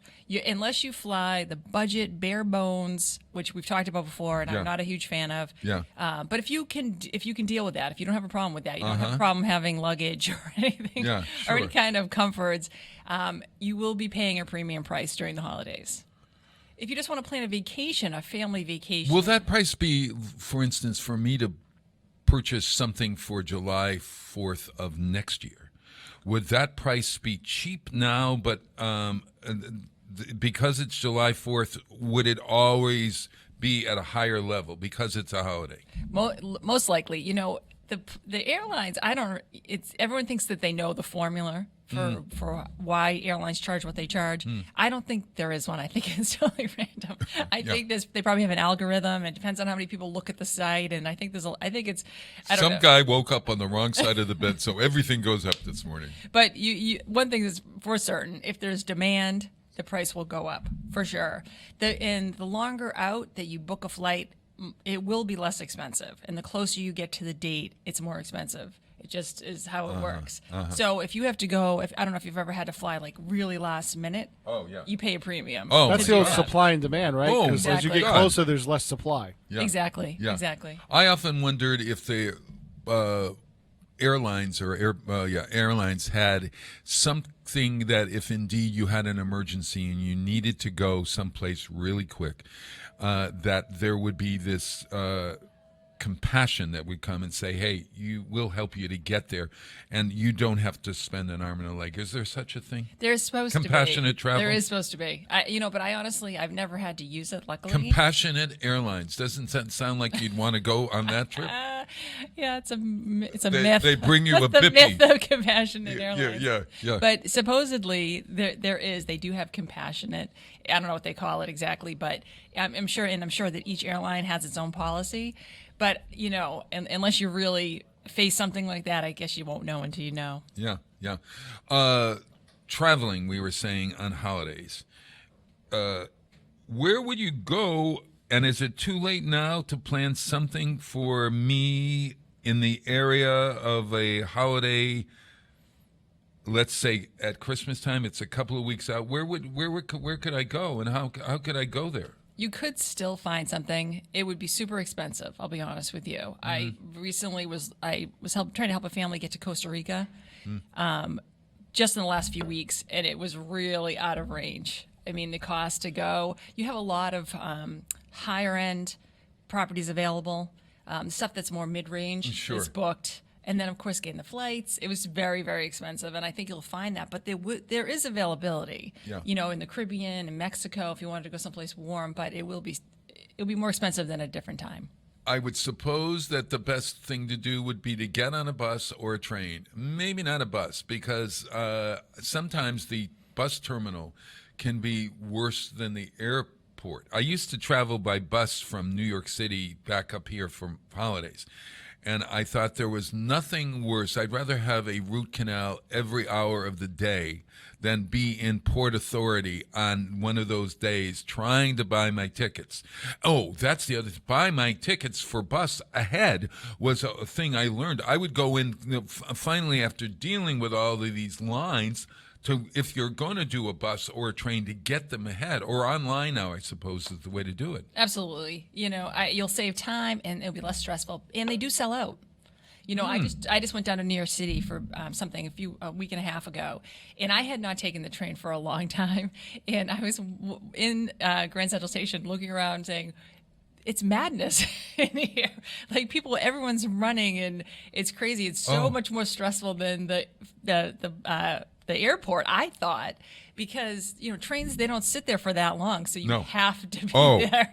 Really? But I did buy my tickets in advance, and then I was there for business, so I finished up early, so I was able to change my ticket, which is obviously something you can't do with the airline. So I just went up, and they put me on an earlier train to come home, so that was nice. I so see. That was and I think it's romantic to come into Grand Central. Maybe not so much Port Authority, but Grand Central has this grandeur to it, if we use that word. Yeah. Don't you feel that? Oh, it's beautiful. like it's you walk into this great hall, and you've got the sky above with the zodiac, and there's something about Grand Central that I really enjoyed going there all the time. Not so much Port Authority. No, and it is amazing that they saved Grand Central. It was supposed to be torn down. Oh, yeah. So, who had a lot to do with that was Jacqueline Kennedy. Right, yeah, right. Yeah. I think because they destroyed Pennsylvania Station. So now what they've done, I think, for Pennsylvania Station is they've used the old post office as the monumental part of Penn Station, if I'm not mistaken. Yeah, and that's not it's serves its purpose, but it does not have doesn't have the beauty of the aesthetic that Penn Central. No, it's very much a train station. Yeah. Would you suggest going to New York for the holidays? Oh, absolutely. Absolutely. I love New York. I mean, it's cold, but if you can manage the cold, there's just so much to do. You got to make the obligatory stop to Rockefeller Center, things like that. Well, for Thanksgiving, Thanksgiving in New York is very special because of the Macy's parade. The parade. And you can go. True. And again, you have to like crowds. So when I was in New York, I just happened to be there for the Veterans Day parade, which is nice. The Veterans Day parade, and was enormous. But the people who planned the work event that I went to didn't realize that we had to cross Fifth Avenue to get to them. Oh, no. The parade. And it was a parade. It was cool. I got to see it. Yeah. But Macy's Day Parade, same thing. It's tons of crowds, but you can get packages that include hotel and viewing area if you wanted to really go. Is that right? Yeah. Yeah. Yes. We had the opportunity to march in the parade as a Macy's volunteer. Every one of those people that is in that parade holding the balloons and wearing the costumes Macy's would do. Would allow you to do it. And the guy, Gary Stavella, our friend, was the person in charge of that. And I just couldn't picture getting up that early. And then I got the call from the catering company that I work for that we're going to pay you double time, go and service the stars that are in the parade for Macy's and on the parade morning. So I was one of the people for great performances, a catering company that would serve the stars who were in the parade. I did it one year. That was enough. I had to get up at like 5:30 or something, and But those people who carry the balloons and stuff are really wonderful volunteers. And the parade itself. If you put the parade together, it is not as long as it appears on television. quite honestly. It's that a parade is maybe 6 blocks long, or the 2-hour parade is actually a half-hour parade because they do the performances and stuff. And and I wonder about helium this year. Helium's at a premium. Did you know that? I didn't know that. No. And so even the parade that's happening in Springfield that Judy Matt puts on for Spirit of Springfield after the day after Thanksgiving is they only have 2 helium balloons because helium is so expensive. Yeah. Oh, I didn't know that. Yeah. I have enough hot air for it to put a balloon or whatever. Hey, it's 7:23 in the morning. Why don't we play another song? Sure. This is from a Disney movie, believe it or not. I wanted to play a Dr. John song, and I thought, this was a song that I was thinking about picking for making the list in the next show. No, you're kidding. It's from I love this song. The Princess and the Frog. And yes. Dr. John died this year, and he's always good to listen to. This is down in New Orleans. And I suppose New Orleans would be a nice place for Christmas. They do a lot for Christmas. Do they? They like to party down there anyway. Oh, okay. So let's get our Yuletide cheer. Listen to Down in New Orleans. Dr. John.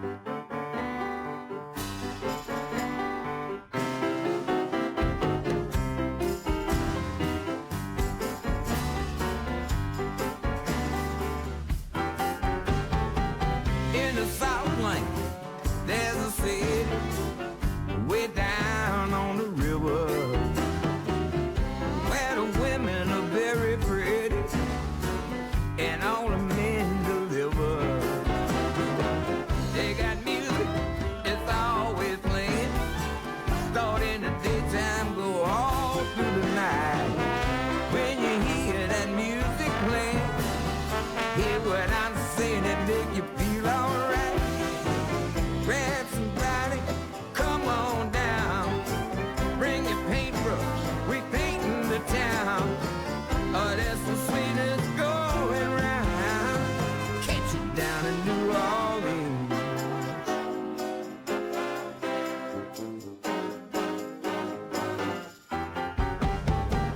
We got magic, good and bad. Make you happy or make you real sad. Get everything you want, lose what you had. Down here in New Orleans. Hey partner, don't be shy. Come on down here and give us a try. You wanna do some living before you die? Do it down in New Orleans.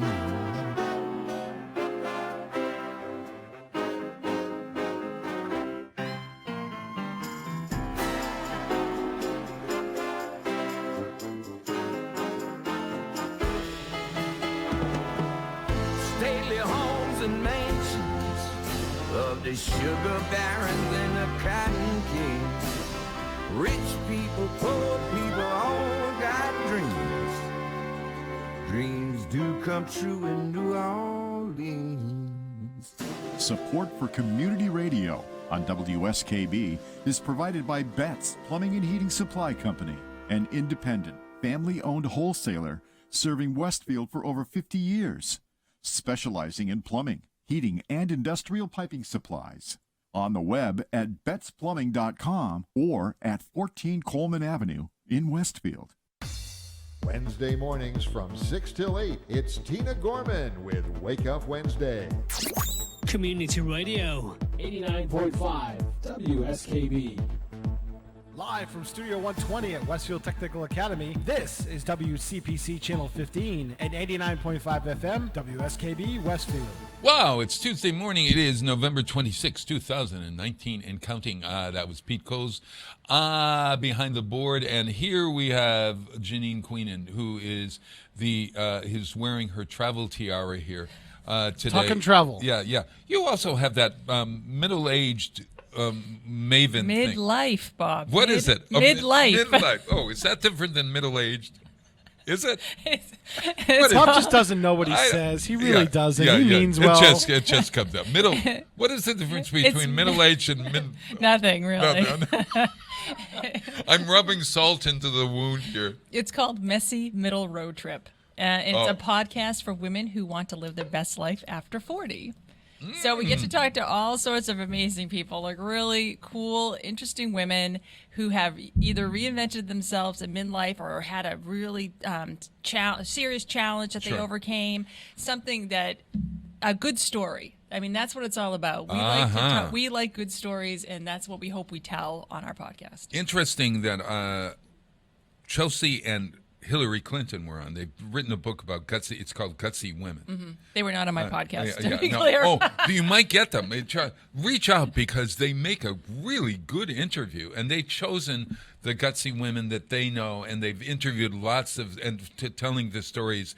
Maybe they chose maybe 70 stories out of the hundreds or so that they had to choose, and they had to argue over who was going to write which story and all that business and stuff. But so your podcast is about being as gutsy as possible in midlife. It's gutsy and overcoming challenges and reinvention. And also other things like taking care of ourselves in midlife, because there are big changes for women in midlife. So it's a wide range of people who are doing cool things, women who help other women take care of themselves through fitness, nutrition, wellness, self-care, things like that. So we cover a wide range, but really the one common thing is something that'll be of interest to women over 40. We think that all the guests share something that will benefit women who are listening to it. So midlife is 40. I think midlife is 40. I mean, midlife is young. 40 is young midlife, but it certainly is, because that starts to be the time where we have aging parents. Kids start to age out and move out of the home, and then it's kind of like, what do I do with the next half of my life? Hopefully half. Sure. Hopefully have at least 40 more years, Oh, right? yeah. Oh, yeah. Oh, well, look, you're talking to a 74-year-old. I'm now in my 75th year here. And my thought is, the good news is that now they've divided the senior citizen life, or the age. The aged now is divided in early, old, whatever. And so I'm early. No, maybe I'm not early old. I'm probably just old. I'm describing myself now, everyone, as older. Instead, I'm an older man rather than an old man. Doesn't that make much more sense? Yes. An older man rather than an old man? You know what? You can call yourself anything you want. It's how you feel. You know, I mean, realistically, I know society sees you in a certain way. Absolutely, but they see you. If I want to call myself midlife rather than middle age, then I'm going to.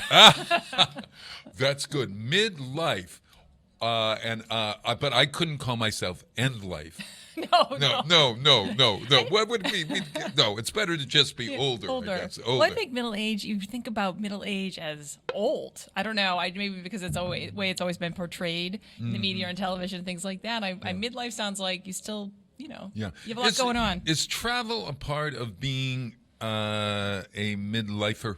Yes, definitely. Because, like I said, if you have kids, once they're up and out of the house, you have so much more freedom, time, and flexibility. And a lot of times people, if they've had kids young, maybe they're starting to get ready for retirement, or they have more disposable income or something. So it's a good time to think about travel. And it's also good for old people who really are in retirement, when they're thinking about retirement, to plan travel in to their savings, to think about what are your goals for retirement. If it includes travel, how do you make that happen?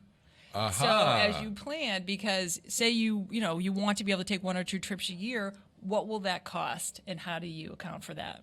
And what will it cost is an important thing for seniors or for anyone in midlife.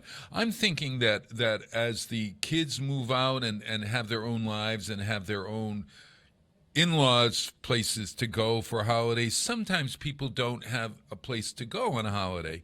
Or if indeed they do have to go there, it may be more stressful than they can handle.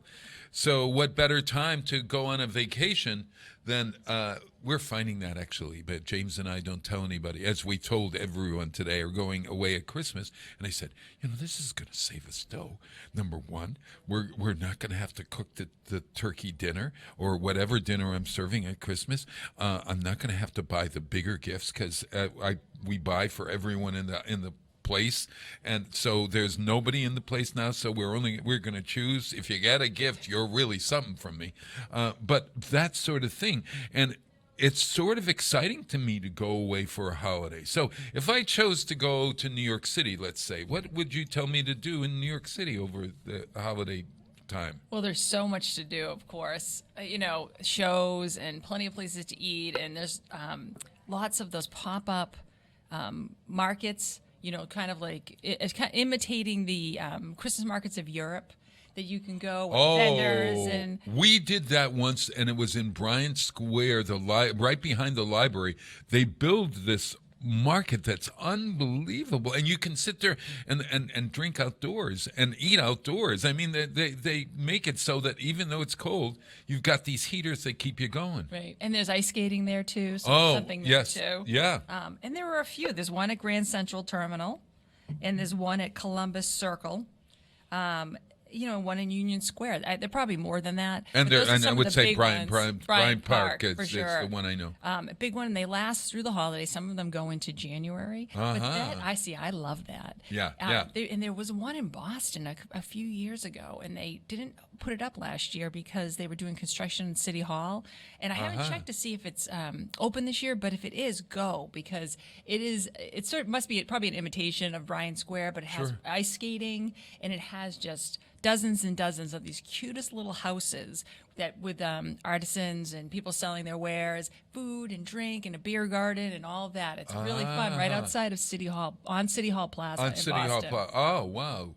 I wonder if there's something at the Commons. Maybe there's Boston Commons has something going on. Well, they have a lot of, they always have a lot of lights and carolers. Yeah, Cavaliers and Cavaliers and Carol. Yes. They do have a lot of activities in Boston because, of course, they try to recreate, times gone by and things like that, and special dinners and. Yeah, in New York City when we were there, we loved getting our cocoa and walking down Fifth Avenue and looking at the holiday windows.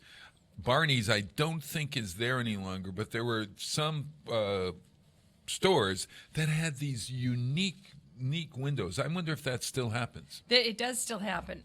Excuse me. And if Fifth Avenue, especially. If you go down to Fifth Avenue and you can see all the window displays, and Macy's has that giant Santa Land, the one in Herald Square. Yes. But so if anyone out there is listening and planning to go to Santa Land, you have to get tickets in advance now. They don't let you get in line anymore. I think that might be new this year because apparently the lines used to be 3 hours long. Now, I don't know who would sit in line for 3 hours for that.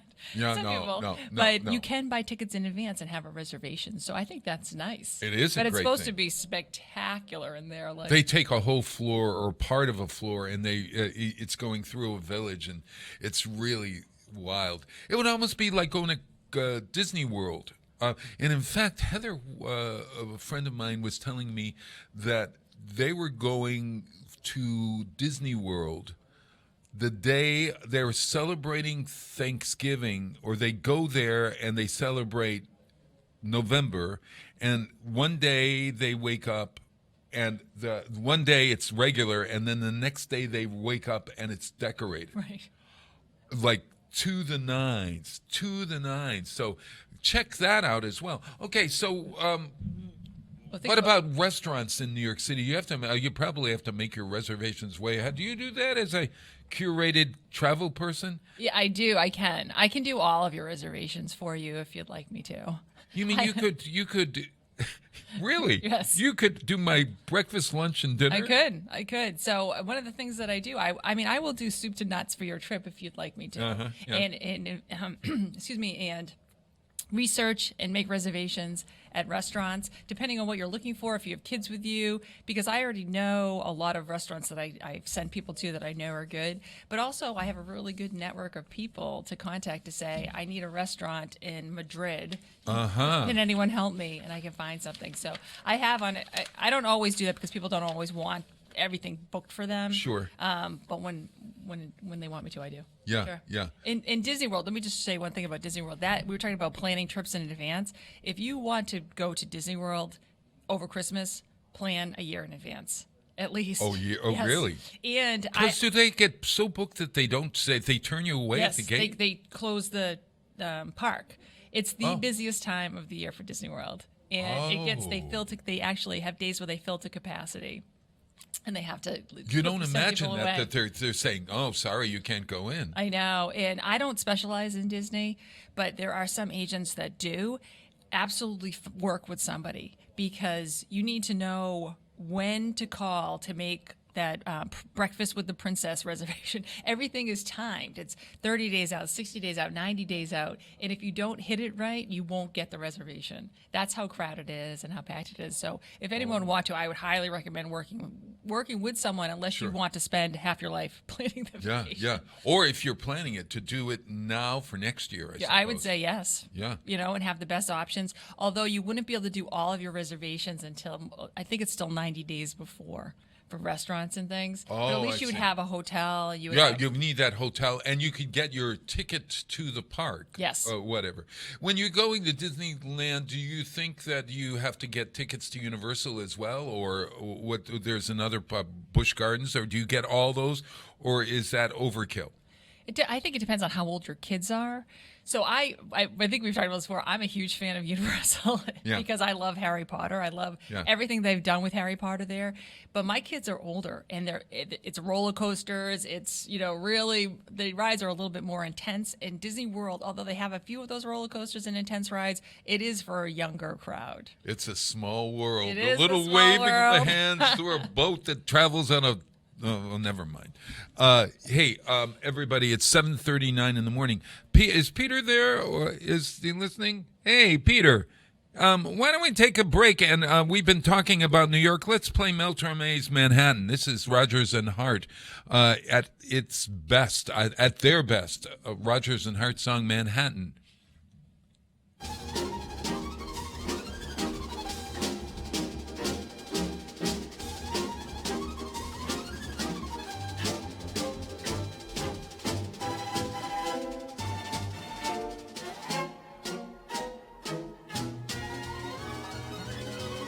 Summer journeys to Niagara and to other places aggravate all our cares.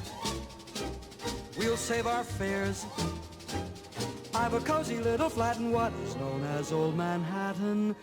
We'll settle down right here in town. We'll have Manhattan, the Bronx and Staten Island too. It's lovely going through the zoo. It's very fancy on old Delancey Street, The subway charms us so, where balmy breezes blow to and fro. And tell me what street compares with Mott Street in July.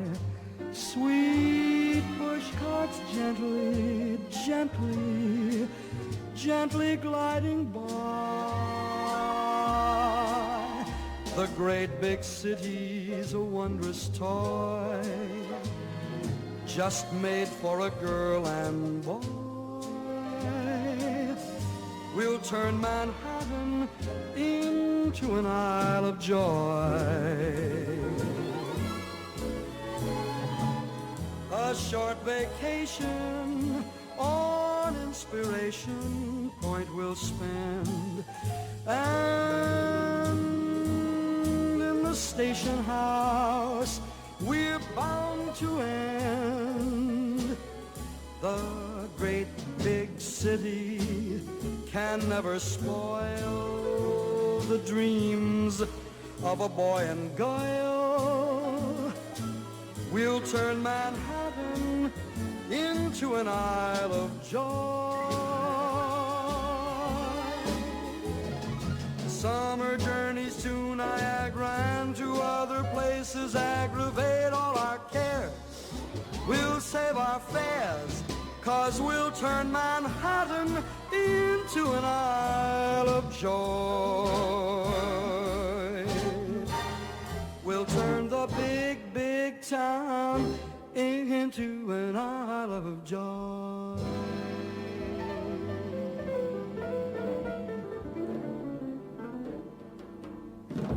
Underwriting for Community Radio on WSKB is brought to you in part by Rockies. Over 30 convenient locations throughout Massachusetts, Rhode Island, New Hampshire, Connecticut, and Florida. One of the nation's largest ACE dealers. Expertise and great product selection in paint, hardware, lawn and garden. That's Rockies. Rock solid service since 1926. On the web at rockies.com. Wednesday mornings from 6 till 8, it's Tina Gorman with Wake Up Wednesday. Community Radio. 89.5 WSKB. Live from Studio 120 at Westfield Technical Academy, this is WCPC Channel 15 and 89.5 FM, WSKB Westfield. Wow, it is Tuesday morning, and it is November 26, 2019, and counting, and we are having a great program here with that travel guru, my learned friend, Janine Queenan from StoriedAdventures.com. Yes. Yes. And, hey, this just in. Kenny did some research. This is something for all of us to know. And, you know, as a travel person, you probably need to know this kind of thing because we were talking about the auction that we have at the Tree Jubilee, which is happening this weekend. It's opening on Black Friday. And incidentally, downtown Westfield has a Monopoly game that all of the merchants are participating in, as well as some other outlying stores. So check out the Monopoly downtown. I'm wondering, you go to the Chamber of Commerce, I guess, or you'll see all of these Monopoly boards on the windows, and I think you can get it in the newspaper as well. So check the Westfield News for this. But we were talking about the Tree Jubilee as being having an auction, and whether it's a raffle where you have to select things, and we used the word, or somebody said Chinese auction, and we were wondering whether that was politically correct or not. And it turns out that is politically incorrect. And this is important for us to know. There was a woman who wrote into a blog, and she said, come April, our school will be holding a fundraising auction featuring a raffle called the Chinese auction. The term Chinese auction was originally created in the late 19th century and comes from a time when prejudice and racism against Chinese immigrants was prevalent. These auctions have no history as coming from China. In fact, was started in the U.S. and was called Chinese as a way to connote mysticism or quote-unquote tricky behavior. So many organizations and churches use this, and this woman goes on to say how they have finally come up with another word for the auction. So it is important when we're using words like Chinese auction. If you think you are using a term incorrectly or impolitically incorrect, or how does that? If it's not correct, you can ask.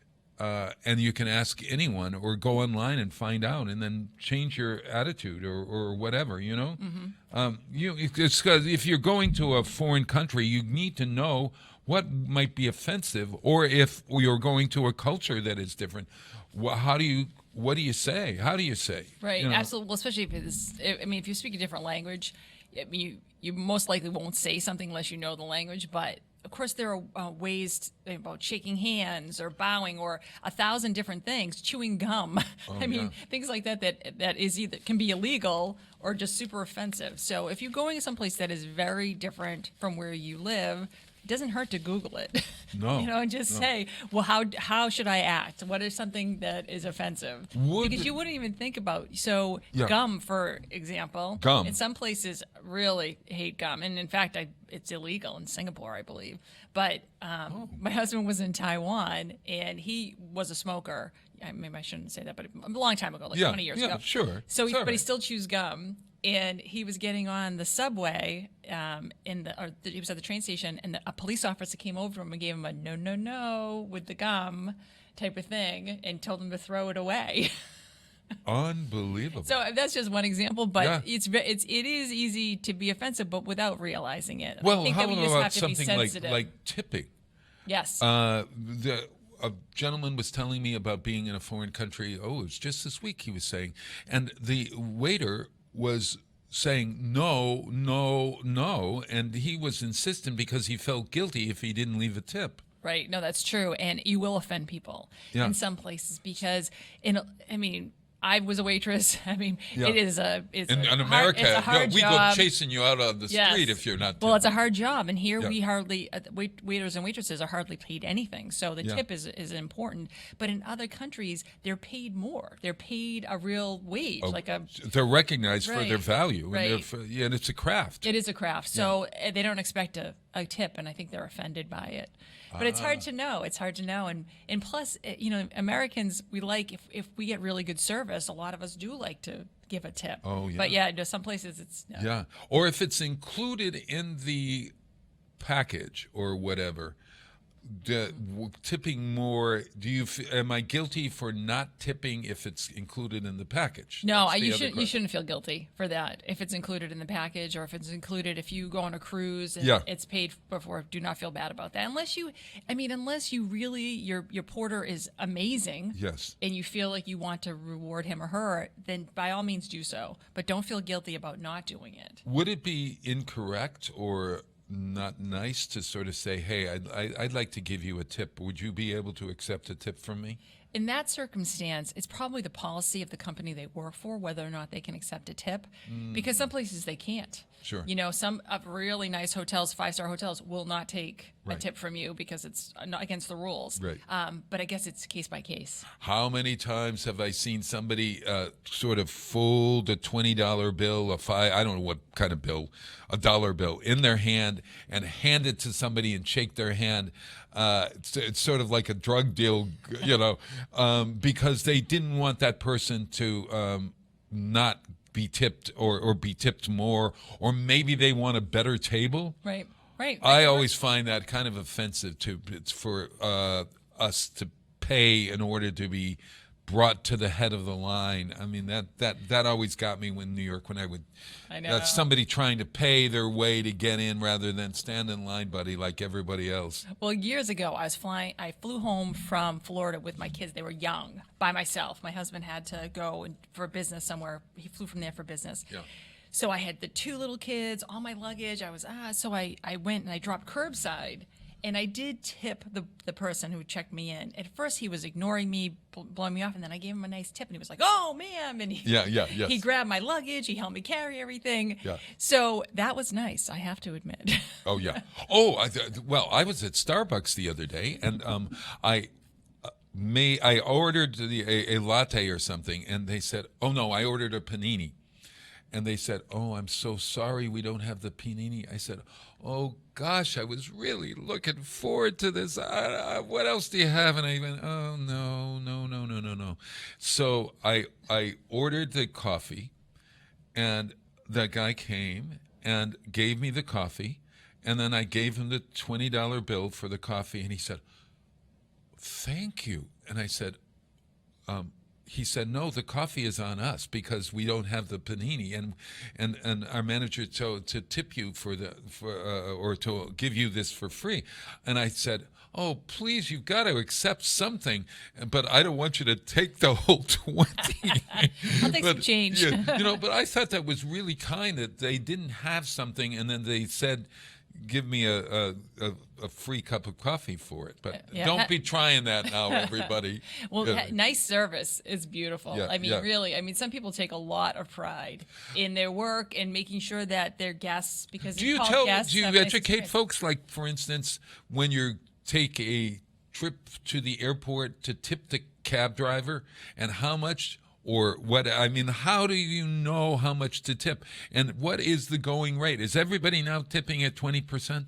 If I wouldn't advise somebody in the United States because it's really their own thing, and Yeah. I think it's probably between 10 and 20%. Yeah. But when you go overseas, I do give you a list of different cultural things, including what the policy is for tipping and what's average. So you know that. And then again, of course, it's up to you whether or not you want to do it. But I do provide that information because I think it's important, because it's like that weird, awkward dance.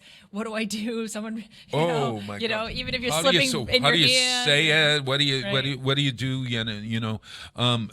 I wondered. Hey, you have a couple of things more for us. What are we going to talk about here, Janine? Well, we were talking about different things to do over the holidays besides home, which is great, but to travel. And I've thought about doing that too, and a lot of people go to Europe and go to the Christmas markets in Europe, which I think would be really interesting. And a lot of those river cruises, they go specifically to the Christmas markets. So I guess if you don't mind the If you're a cold- big shopper. Well, just for the experience. We were talking about the Christmas market in Bryant Square, which I believe was based on the European markets. Yes, and it you is. go to Tallinn, you could go to Budapest, you could go all these places and experience the city, but also have the warmth and the celebration of Christmas. I just think that would be really a neat thing to do. Yeah, yes. You mentioned also Finland as a place to go. Tell us what Finland.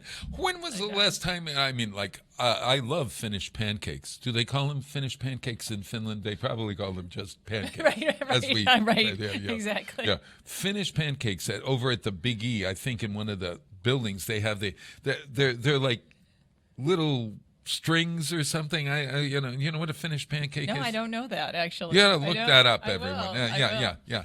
They're deep fried, so I don't eat them now. But I suppose anyway. they could call them anything they so want. why are right? we? So we're taking a Finnish holiday trip. Why are we going to Finland? Well, here's the Helsinki? idea. So Helsinki is a cool city, but really the place to go is Rovaniemi, which is on the Arctic Circle, and I'll tell you, it is cold, so dress warm, but it is the official home of Santa Claus. They have created this Santa village world, and of course you're on the Arctic Circle, so I guess you're as close to the North Pole as you can be. And it's a huge attraction that people go, and they have and Santa is there, and you get to go in and write letters from the North Pole and all that. So that's a fun thing. Plus the Northern Lights. So if one of your dreams is to see the Northern Lights, you could combine the two. Is that like porpoises that they say they're going to take you out on a trip to see the porpoises or the whales or whatever, and you go out there and there's always a caveat. Maybe you might not see it? Yes, you might not see it. There's no guarantee. But some hotels will have a wake-up call if you tell the people that you want this to happen. If the Northern Lights appear, they'll call your room and wake you up to go down and see it if you want to do it. So there's a good chance that you will see it. But just like anything, it's nature. So Yeah. But okay, so I would never know. It sounds like an Italian city. Rovaniemi, is that the name of it? Rovaniemi, and it's Do you know how to spell that? I do have it written down. Yeah. But it is the most northern point in the world? In Finland, no. In Finland. In Finland. In Finland. Let me find it. Yeah. But what else you could do? Because we're talking about the Christmas markets, Tallinn in Estonia was just voted the best Christmas market in Europe, which you can take a ferry from Tallinn Helsinki is one of those. Oh, yeah. Over. Oh, And yeah. So you could do both. I mean, again, if you like the cold and you really just want this European Christmas experience, you could do both and really have a great time. We wanted to go up the coast of Norway on a company called Hurtigruten. Oh, right. They're great. Yeah. And the Hurtigruten, and it's not a big boat at all. And they go into all of these tiny towns, and it's a 6-day journey up to the tip and then a 6-day journey back. So they have two rates. You can go up to the tip of Norway, and then you can fly back or I guess train back to Oslo. And I heard that from Oslo to the coast, there's this, it's like incredibly beautiful. It is incredibly beautiful there, and they're a great company. They do a really nice job, and sometimes they'll have naturalists on the boat, and it's a much different experience than a cruise, like a mass market cruise. Yeah, it's HURTIGRUTEN. I think it's a Norwegian cruise line. I believe it is, too. Mistaken. It's definitely Scandinavian. Yeah. Do you really want to know how to spell Rovaniemi? Yes, I do. It's ROVANIEMI. I got to see it and to say it again. No. Rovaniemi. Rovaniemi. No, Rovaniemi. Okay, so Rovaniemi. it's Rovan, RAVAN, IEMI. So it's that Rovaniemi, the official home of Santa Claus. And they have a really interesting history, too, because it was almost completely destroyed in World War II because the Russia has invaded Finland, many times. But it's a really interesting story. If you're interested in World War II history, too, it's a worthwhile to go. Is this Santa Land in Rovaniemi, a theme park? No, it's not a theme park. It's a village that just is centered around Santa. Has a restaurant. It has a post office so you can mail things from the North Pole, and Santa himself. And he's right there. He's right there. How do you like that? Wow. Hey, we've had a great time today, and I really appreciate your coming in. Tell us how to find you, my friend. You can always find me at storiedadventures.com. And if anyone wanted to email me, they could just Janine at storiedadventures.com. Janine, Janine. That's You got to correct. run home. You got to stuff a turkey. Right. I got to thaw mine out, or no, I'm getting it thawed or whatever. At any rate, hey, because it's turkey time, I thought what better song to play than Turkey in the Straw as we go out. Everybody, you look at, have a great holiday week. Happy Thanksgiving. Count your blessings. We live in a great world. We need to bless each other and have a great life together, regardless of our differences. Celebrate your differences, celebrate your similarities, enjoy Thanksgiving, and get out there and volunteer. Here's Turkey in the Straw.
Support for community radio on WSKB provided by Westfield Electroplating.